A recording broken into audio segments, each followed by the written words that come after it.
In a previous video, we studied that immunity is an ability of body to protect it against the disease. और ये further दो category के थे, innate and acquired. Innate is a non-specific and it forms the first line of defense, while the acquired one is specific and it involve or it have the memory inside it. तो अगर हम acquired immunity को फिर से categorise करें, ये दो तरीके की फर्दर डिवाइड कर सकते हैं हम इसको, active immunity and a passive immunity. So to understand let's take an example, simple example कि एक हेल्दी पर्सन है और उसको एक ऑर्गेनिज्म ने इन्फेक्ट कर दिया. अब इन्फेक्शन हुआ तो इन्नेट इम्यूनिटी पहले काम करेगी, उसके बाद फिर एक्वायर्ड पे आएंगे और एक्वायर्ड में जो है वो मेमोरी सेल बनेगी और साथ ही साथ बी सेल बनेगी, टी सेल बनेगी और बी सेल एंटीबॉडीज बनाएंगे. ये एंटीबॉडी और टी सेल इसको रिमूव करेंगे बॉडी से. और अगर आपका जो इम्यून सिस्टम है वो स्ट्रांग है तो आपको डिजीज नहीं होगी. दैट मीन्स ये जो आपका सिस्टम है वो आपको इम्यूनिटी प्रोवाइड करता है. अब ये सिस्टम में जो आपका इम्यून सिस्टम है ये एक्टिवली इन्वॉल्व है, इसमें सारी चीजें काम कर रही हैं. एक और तरीका है, एक बंदा है जिसको डिजीज हो गई है और उसको आप क्या करिए, रेडीमेड एंटीबॉडी, यानी वो एंटीबॉडी, ये एंटीबॉडी जो कि इसको मारता है, इसको रेडीमेड इसको इंजेक्ट कर दीजिए. इस पर्सन को हमने एंटीबॉडी इंजेक्ट कर दी. अब ये एंटीबॉडी भी इसको रिमूव करने में हेल्प करेगी, यानी उस कंडीशन में भी पर्सन को डिजीज नहीं होगी. लेकिन सेकेंड कंडीशन में जो इम्यून सिस्टम है इसका कोई एक्शन नहीं हुआ, ये इन्वॉल्व नहीं हुआ, इसकी एक्टिविटी नहीं हुई.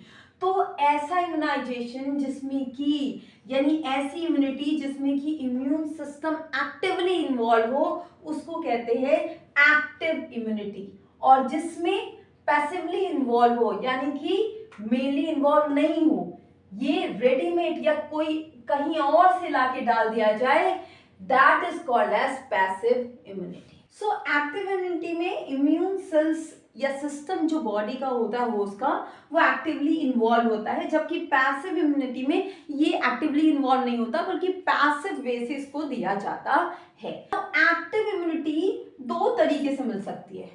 वन इज अ नेचुरल वे और इसका एग्जाम्पल है दैट एक पर्सन जो कि किसी ऑर्गेनिज्म से, डिजीज कॉजिंग ऑर्गेनिज्म से इन्फेक्ट हो जाता है और तो क्या होता है, तो उसमें सारी इम्यून रिस्पॉन्सेज होते हैं और मेमोरी सेल बनती है.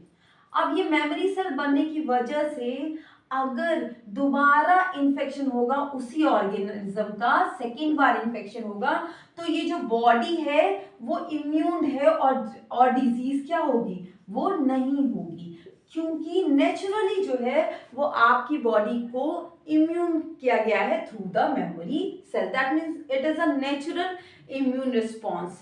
अब आर्टिफिशियल का क्या एग्जाम्पल है, आर्टिफिशियल का एग्जाम्पल है कि सपोज कर लीजिए एक पर्सन ए है, इसको अभी कोई बीमारी नहीं हुई है लेकिन आसपास चिकन पॉक्स बहुत फैला हुआ है. उस बीमारी की वजह से पर्सन ए ने वैक्सीन लिया, वैक्सीन यानी ऐसा वैक्सीन लिया जो उसके अंदर इम्यून सिस्टम को एक्टिव कर लेता है. वो क्या होता है कि वो डिजीज कॉजिंग ऑर्गेनिज्म जैसा ही कुछ होता है जो जिसको जब इंजेक्ट किया जाता है तो ये सारे इम्यून रिस्पॉन्स फिर से एक्टिव हो जाते हैं, यानी होने लगते हैं बॉडी में इन एब्सेंस ऑफ डिजीज. मतलब वो ऑर्गेनिज्म ने इन्फेक्ट नहीं किया है फिर भी वो सारे इम्यून रिस्पॉन्स होने लगते हैं. तो उस कंडीशन में मेमोरी सेल फिर बनेगी और वो मेमोरी सेल बॉडी में इकट्ठा रहेगी. तो अगर जो चिकन पॉक्स सराउंडिंग में फैला हुआ है वो इस पर्सन ए को इन्फेक्ट करेगा तो इनकी body already high memory cell से भरी हुई है तो वो तुरंत एक्शन करेंगी और जो ए पर्सन है वो नॉन डिजीज कंडीशन में रहेगा. So this is an example of artificial active immunity. दोनों में इम्यून सिस्टम एक्टिव है।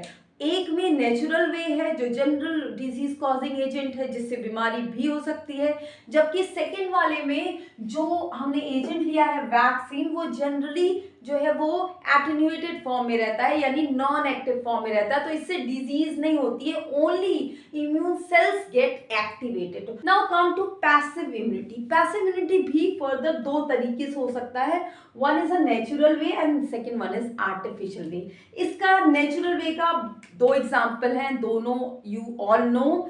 द फर्स्ट वन इज जो चाइल्ड बर्थ के बाद मदर का मिल्क होता है, the dark yellow colour milk जिसको कॉल्स्ट्रम कहते हैं, वो कॉल्स्ट्रम जो है that is rich in antibody IA, और ये एंटीबॉडी जिसको जो है वो सिक्रेटरी एंटीबॉडी भी कहते हैं, ये एंटीबॉडी इन्फेंट को जो बेबी है उसको इम्यूनिटी प्रोवाइड करता है। तो ये डायरेक्ट एंटीबॉडी आ रही है, इसमें बेबी का इम्यून सिस्टम इन्वॉल्व नहीं है, बल्कि मदर डायरेक्टली केवल एंटीबॉडी जो इफेक्टर मॉलिक्यूल है उसको बॉडी में भेज रही है इन्फेंट की। That's why it is example of passive immunity, और ये नेचुरली हो रहा है, it's that's why it is called as natural passive immunity. Second example है द एंटीबॉडी IgG, ये जिसको मदर थ्रू प्लेसेंटा फीटस को भेजती है। तो ये किसको प्रोटेक्ट करता है? फीटस को प्रोटेक्ट करता है। Now take an example of artificial passive immunity.